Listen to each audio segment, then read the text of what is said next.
Alors le Zohar de ce matin, Bezrat Hashem, Parashat Chukat, Amar Adonai le Moshe, Lech esof et ha'am. Alors dans la paracha, le peuple d'Israël se plaint qu'ils n'ont pas d'eau à boire. Alors Hashem il dit à Moshe, Lech esof et ha'am, va ramasser le peuple.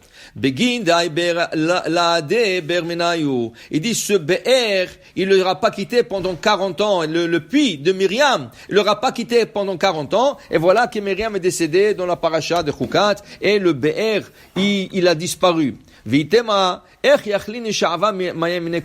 dit le Be'er de Myriam, c'était quoi? C'était un rocher. Un rocher, combien c'est grand? C'est pas si grand. Et tu as 3 millions de personnes. Comment ils ont pu puiser de l'eau d'un petit rocher? 3 millions de personnes puiser de l'eau d'un petit rocher. Et là, le Zohar nous explique comment ça a été. Nafik le tlesar nahalin, unviu itmale, venafik le krositrin. Il dit ici, le Be'er s'est divisé en 13 fleuves. 13 fleuves, okay? Et 12 fleuves, okay? Il s'est divisé, non, 13 fleuves, parce qu'il y avait la tribu de Lévi, et c'est divisé en fleuves. Et le fleuve allait dans chaque tribu. Uchedin, Avu Israël Besha'ata de Sha'aran, ou Bayan Maya, Kaimin Alev, Amri Shirata. Comment tu avais de l'eau? Comment l'eau commençait à couler? Par une shira. Tu chantais. Quelle la shira? Ali Be'er. Et nous là, Ali, monte. Et là, l'eau montait, et faisait des fleuves, 13 fleuves, et chaque fleuve allait en direction d'une tribu. Et là, chaque tribu avait son fleuve.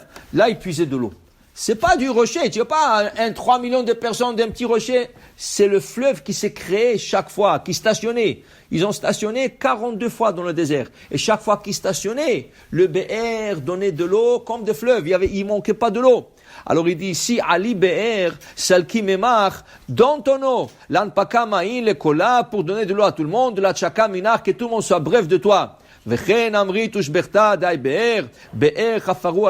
Alors regardez la Shira, il y a une chanson dans la paracha qui s'appelle Ali Be'er Elula, Be'er Chafru Asarim. Le Be'er a été creusé par deux ministres. Le ministre d'Irachi là-bas, c'est Moshe et Aaron. Il y a une petite chanson qu'on appelle ça le Shira de Be'er. Il dit ici, Me'acha Olifna, là il dit le Zohar, Rabbi Shimon Bar Yochai, de là tu apprends quelque chose. Kolman deba et letara melin de le'ila, ben be'ovada, ben bemila, yaouvada ou aoumila lo avid kitkayot, lo ermidi. Il dit, tu as besoin d'Hachem pour la parnassa. Tu as besoin pour Hachem pour la réfoua. Tu as besoin pour n'importe quoi. Il faut savoir chanter Hachem, ça veut dire une prière qui va faire ce fleuve, qui va couler ce fleuve jusqu'à chez toi pour que tu puisses puiser de ce fleuve. Qui veut dire que il faut savoir comment s'adresser à Hachem. Le Zohar, il dit, avant de s'adresser à Hachem et dire « j'ai besoin », tu dis pas « j'ai besoin ». Tu dis Hachem, Ishtabbach v'itpa'ar shemo shemelech malchei amlachim u'shmo meromam al kol beracha otila. Que le nom d'Hachem soit glorifié de toute bénédiction, de toute glorification qu'il y a dans le monde. D'abord, tu dis Shevach HaMelech. Tu loues Hachem. Ensuite, tu demandes. C'est pour cela que dans les 3 premières bénédictions de la Hamida, nous pouvons rien demander d'Hachem. Baruch ata Hashem, Magen Avraham. Ça, c'est une louange d'Hachem. Baruch ata Hashem, Mechayeh Ametim. C'est une louange. Baruch ata Hashem, Ael HaKadosh. C'est une louange. Une fois que tu as fait les 3 louanges, là, tu peux demander. Chonenu mitcha chochma bina vada'at. Hachem, donne-nous l'intelligence, donne-nous la sagesse, donne-nous à comprendre, la Torah. Après, achevez-nous la santé. Refaenu Hachem venirafé. Tout ça, c'est des demandes que tu fais, mais après que tu as loué Hachem. Ne viens jamais demander à Hachem avant de le louer. D'abord, tu loues Hachem. Tu lui donnes le louange et ensuite tu demandes Hachem. Alors ici, il disait qu'Am Israël savait exactement comment parler à ce rocher. Il chantait à ce rocher et là, il s'est donné de l'eau. Seulement le problème, dans la 40e année, le Be'er, il a disparu. Là, ils avaient besoin de Moshe Rabbeinu qui vient. Mais là où ils allaient, le Be'er allait avec eux, il stationnait avec eux. Là, le prince des tribus venait et il traçait avec leur bâton une petite ligne. L'eau commençait à couler un peu, elle rentrait dans la ligne et la ligne est devenue un canal, est devenue un fleuve jusqu'à qu'elle est rentrée dans chaque tribu. Et là, tu avais de l'eau pour te baigner, pour boire, pour cuisiner, pour tout ce que tu veux. Il manquait jamais. Alors, il dit ici, C'est ça. Il dit, il faut savoir comment appeler Hachem. Il dit ainsi, Vekucha berichu. Et Hachem, Kareiv, il est proche, le chol de yad ele mekrele, à tout celui qui sait comment l'appeler, ou l'it'ara mila kit kayaout. Aval ilo yad ele mekrele, lo ayu karov. Dirtiv, karov Hachem, le chol koreav. Hachem est proche à tout celui qui l'appelle et qui sait comment l'appeler. Ça veut dire que c'est pour ça. Si des fois tu ne sais pas comment t'adresser à Hachem, comment le louer, comment demander, va chez un tzaddik. Le tzaddik, lui, il sait, il connaît. Moshe Rabbeinu, qu'est-ce qu'il faisait toujours? Il nous a défendus toujours dans le désert. Toujours quand il avait besoin de quelque chose, il louait Hachem, et après il demandait à Hachem ce qu'il avait besoin. Le tzaddikim, c'est ça qu'ils font. Il lève les yeux à Hachem et il lui demande, il y avait une fois un garçon, il est venu chez un tzaddik.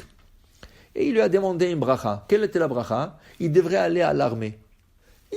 Mais c'était en Pologne. Et il voulait être exempté parce qu'il n'y avait pas kasher, pas de fête, rien du tout. Alors il a demandé au tzaddik qu'il lui donne une bracha. Il dit, Hachem, il dit, dis-moi, tu mets le tefillim chaque matin? Alors l'autre, il dit, non, je ne veux pas vous mentir, non, je ne mets pas le tefillim. Hein? Tu fais Shabbat?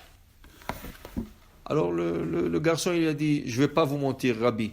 La vérité, c'est pas toujours. Des fois oui, des fois non. Et tu manges kasher?